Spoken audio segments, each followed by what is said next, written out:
Bonsoir à tous, bienvenue à ce flash d'information. Le président de la République, Alassane Ouattara, s'est envolé pour Abuja au Nigeria aujourd'hui. Le chef de l'État ivoirien va prendre part avec ses pairs au sommet extraordinaire de la CEDEAO qui s'ouvre demain samedi. Ils vont plancher sur la situation sécuritaire et politique dans la sous-région. Deux dossiers majeurs seront menus des discussions. La sortie de la CEDEAO annoncée le 28 janvier dernier par le Burkina Faso, le Mali et le Niger. Et la question de la levée des sanctions à l'encontre de Niamey. Le président Alassane Ouattara regagnera Abidjan à l'issue de cette réunion extraordinaire ce samedi 24 février. La haute autorité pour la bonne gouvernance fait son bilan. L'institution a enregistré 723 nouvelles déclarations de patrimoine en 3 mois, c'est-à-dire sur la période allant du 13 novembre 2023 au 22 février 2024. C'est une performance jamais atteinte selon le secrétaire général de la haute autorité pour la bonne gouvernance. Il appelle donc au respect des tests relatifs à l'obligation de déclaration de patrimoine. Les fonctionnaires et agents de l'État de Côte d'Ivoire ont désormais un nouveau statut général. La cérémonie de lancement officiel de la campagne de vulgarisation a eu lieu dans la commune de Treichville, c'est ici à Abidjan. Notez que ce nouveau statut général de la fonction publique se présente comme un outil de gouvernance et de performance de l'administration publique, comme nous l'explique Grace Kando.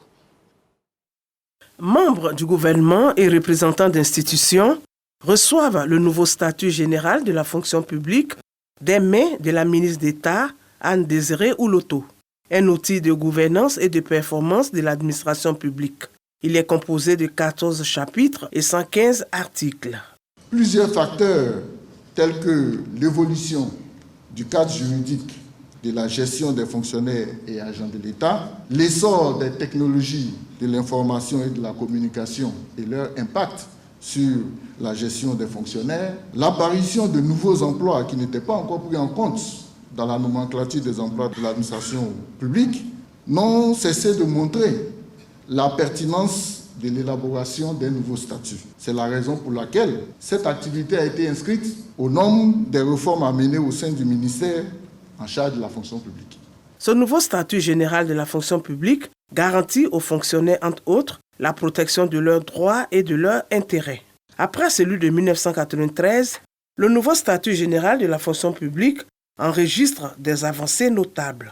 La loi prévoit la prise en compte des agents publics comme fonctionnaires en laissant la possibilité de faire des aménagements spécifiques liés au statut particulier, tel que prévu par l'article 101 de la Constitution. Un renforcement des droits du fonctionnaire par la création du congé parental, du congé de paternité, de l'institution d'une visite médicale annuelle, d'une couverture sociale, de l'aménagement de l'environnement du travail.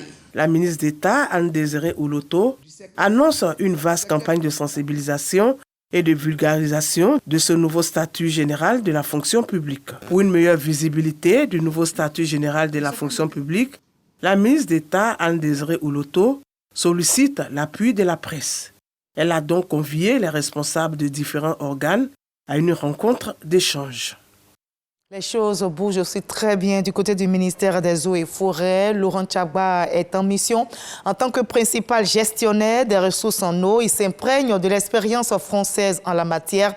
Et c'est la raison de cette mission dans la région de la Loire, Bretagne, en France, précisément à Orléans. Il a rencontré les responsables de l'agence et ceux dans le cadre de la collaboration axée sur la mise en œuvre de la gestion intégrée des ressources en eau, elle-même découlant des réformes nées de l'exécution du nouveau code de l'eau adopté en novembre dernier par l'Assemblée nationale. Au Sénégal, 16 des 19 candidats à la présidentielle refusent le dialogue proposé par le président Macky Sall. Notez qu'à la veille, le chef de l'État sénégalais était face à la nation. Il était interrogé par des journalistes. Il indiquait qu'il quitterait ses fonctions le 2 avril prochain au terme de son deuxième mandat, mais il n'a pas communiqué de nouvelles dates pour la présidentielle. Scrutin initialement prévu ce 25 février et dont il avait décrété le report. Pour des élections apaisées, Macky Sall Sall se dit prêt à libérer l'opposant Ousmane Sonko, détenu depuis fin juillet 2023. Il propose un dialogue national en 2 jours avec les candidats retenus et recalés par le Conseil constitutionnel, les partis politiques, les syndicats, la société civile et religieuse.